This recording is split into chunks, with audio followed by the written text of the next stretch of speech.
struck the corruption stuff, and we've covered a lot of it on this podcast. And Eric Trump picking up $1.5 billion in Vietnam after a tariff was put on, or the Emiratis putting $2 billion into Trump crypto, and then getting this announcement that essentially they can get whatever AI they want. We can go on the list.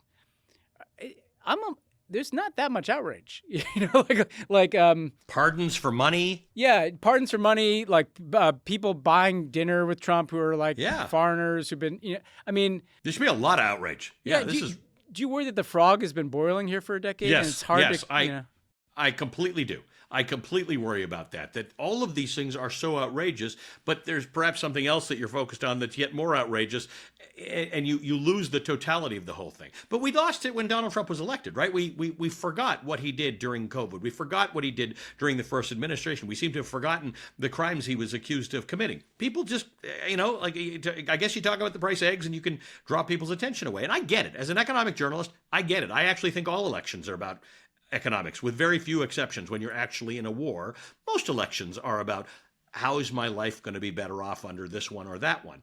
And I think it becomes very hard to speak existentially about democracy, fairness, justice, liberty, equality on a national level, let alone an international level, at times like this.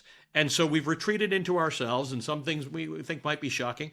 It's shocking on another level. And we've learned that what we thought were rules and regulations and laws are actually just, the honor system.